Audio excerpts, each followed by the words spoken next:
Hey, I'm Karai. Like some Viktor content, some mid-lane content? Consider subscribing, maybe even hitting that like button. It'll help me up a lot. And if you do, you'll get blue buff. Viktor Challenger. The only rule, I can only play Viktor. Unless it's banned, then we're playing Orianna. No Viktor jungle, no Viktor support, maybe Viktor Bali. And that's about it. Hello friends, welcome back to the Viktor 2 Challenger series. We are playing against a ZIGGS today. It is still around low masters. Kinda hopping in and out between 100 LP, 80 LP, somewhere around those lines.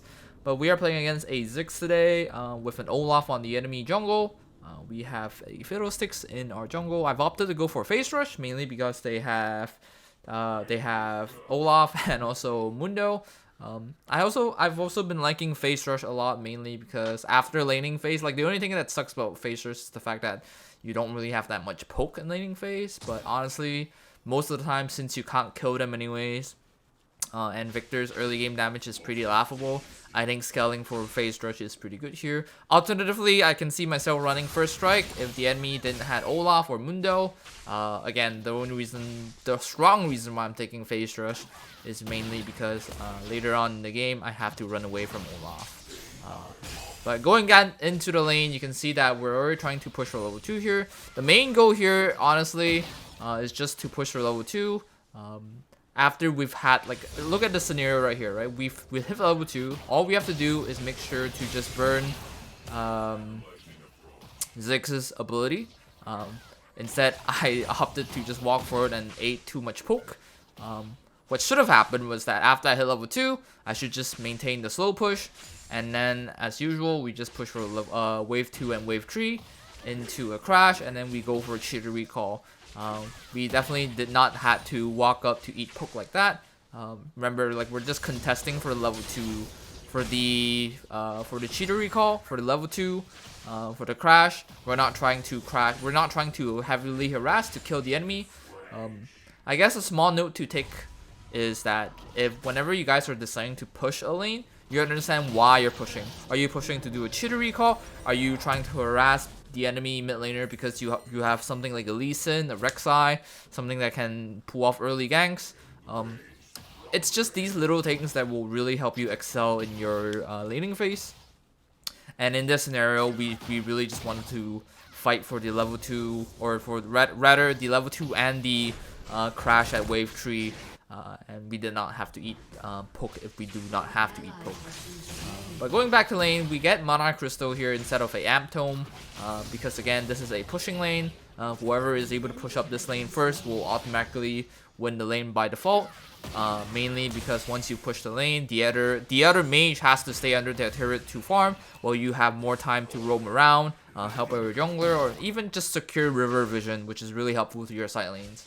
Right here, you can see that I'm purposely zoning the enemy from EXP. I'm pretty sure I zoned at least a couple of a farm away from him.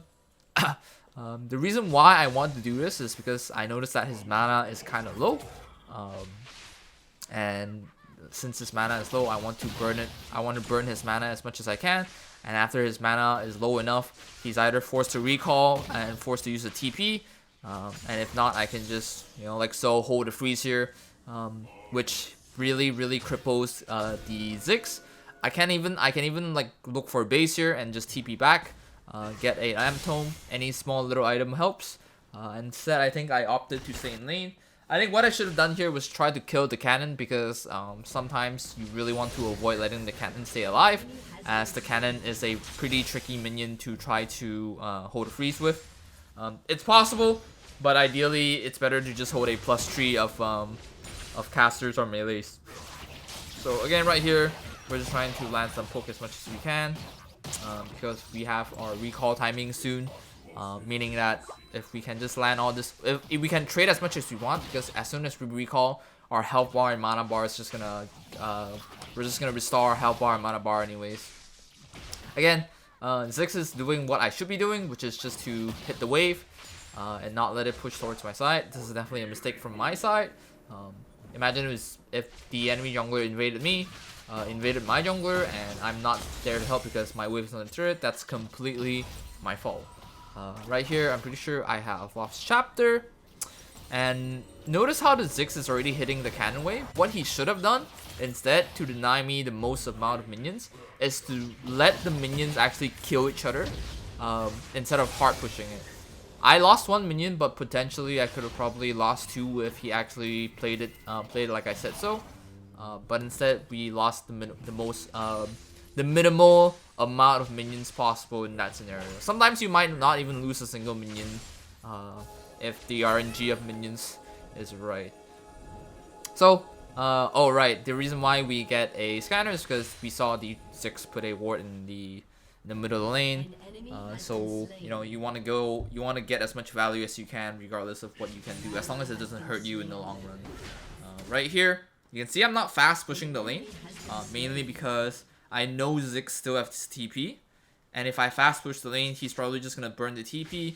Instead, I've decided, okay, since he has TP, let's actually force him to use it. And if he doesn't use it, he's gonna lose at least 2 minions, if not more. I noticed he's not using TP at all, which is a terrible mistake. This actually loses him the prio off the lane, which allows me to look for roams, protect my raptors like so.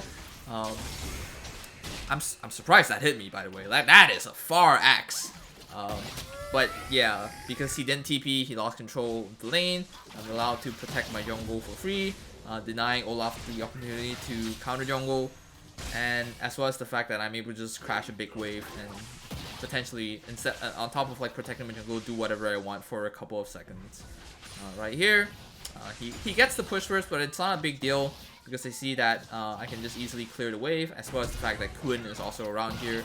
I'm surprised Quinn didn't actually go any further, and I feel like we actually could have caught the ZIGGS here, but I figured taking, I guess for Quinn's mindset, taking the flash is already good enough, which I agree.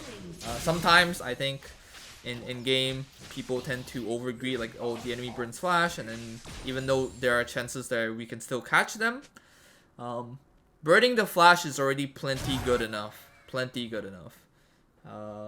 But going back into the lane, you can see that we're having really good CS here. ZIGGS is also having pretty decent CS, surprisingly. Interesting. I figured ZIGGS would probably have lower CS than I do, but I guess I was wrong. We can see in a mage versus mage matchup, a lot of things that you're both doing is very similar. I guess ZIGGS and Viktor kind of have the same goal, where both of you have AoE abilities, both of you just want to push lanes, and both of you have pretty decent long range.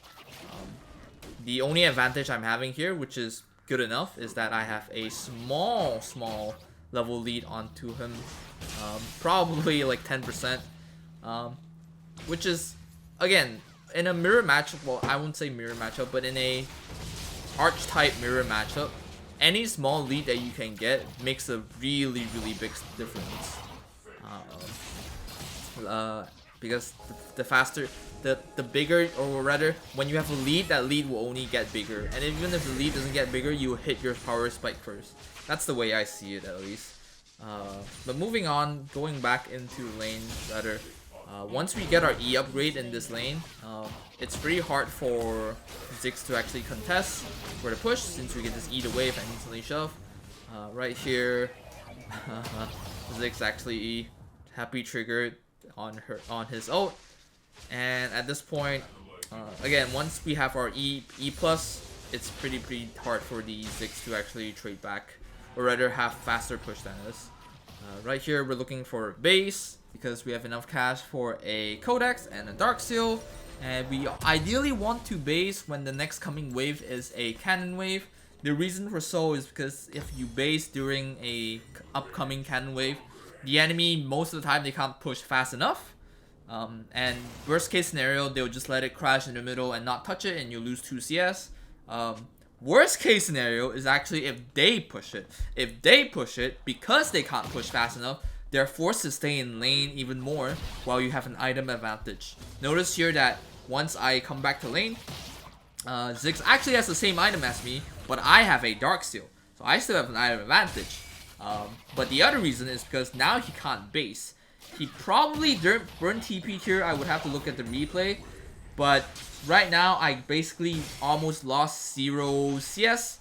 Well, ZIGGS had to burn his TP to come back to lane in order to match my recall or my buy. And the other reason why, oh right, the thing about my buy is that the reason why we're going for Leandris this game is quite straightforward. We're against an Olaf and we're against a Mundo. Both really high health stackers. Both Mundo and Olaf naturally have amazing health growth, and also the fact that they're both probably going to get more health items as well. I also think that going phase rush with Leandris is just feels a lot better than rather phase rush and Ludens. I think Ludens, if you're going for first strike, is generally better than Leandris. Mainly because with first strike you get the burst, you get a lot more value with Ludens. Whereas Leandris, you technically have a lot of DPS as long as you're able to stay alive and stick onto them, which is what phase rush is good for. Here, ZIGGS gets killed here, and now we definitely have a lead against him. And it's these little small things that really helps Viktor get ahead into the mid game, which will naturally help you scale better into the late game because of these things. Our main goal here right now is we just want to push up the lane.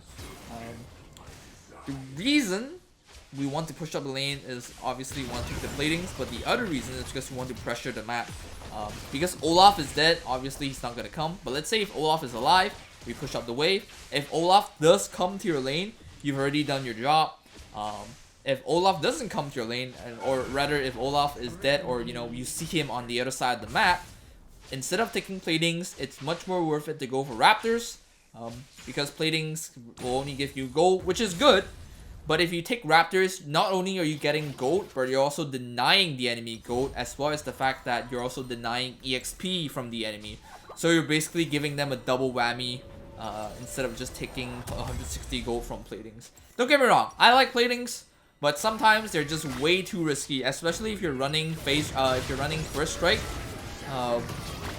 Running up to get a plating on a champion like Viktor with no mobility is just way too risky. Right here, we burn our TP because we already have enough gold to get both Leandris and our Sword Pen shoes. I'm seeing a world where I actually killed a ZIGGS here, but I was just way too confused because I feel like this was just a bad move by ZIGGS. I was confused that if the enemy Olaf was behind, and even if he was, looking back, I had phase rush, I definitely could have just ran out, and worst case scenario, I would just have to burn flash against the Olaf here. So I'm not sure why I actually didn't kill that ZIGGS right there. And this is exactly another reason why you should always do your VOD reviews, because as much as I like to flame my teammates, it's little mistakes like this, or rather little things like this, that help you improve your gameplay over time. That's why I actually enjoy doing these kind of commentaries. It actually not only I hope I'm helping people watch this, but I also am able to keep myself consistent with my skills, with my gameplay, and overall it's just a fun thing to do, doing YouTube. But again, going back to the video, going back to the lane is pretty much over for now. Platings are down, and at this point, if you compare our items, ZIGGS probably has Leandris, but he does not have free boots. Let's check in a bit. Yeah, he has Leandris. We're, again, in a mirror matchup like this, or rather in a mirror archetype matchup like this, where it's mage versus mage, any small amount of lead that you can get is actually pretty huge. Because once you get these kind of leads, and because both of you kind of do the same thing, you can do their job essentially better, and thus win the game easier, if that makes sense. I'm just gonna let this play out, and I'll probably end the video. But if you guys have any questions about this matchup, or rather in a archetype matchup where it's mage versus mage, feel free to leave your comments down in the comment section. I'd be more than happy to answer them. And I will definitely see you guys in the next video after this Olaf dies. Inting to me. There we go. We also killed a cat because Nollis makes a really good play. Alright, peace out.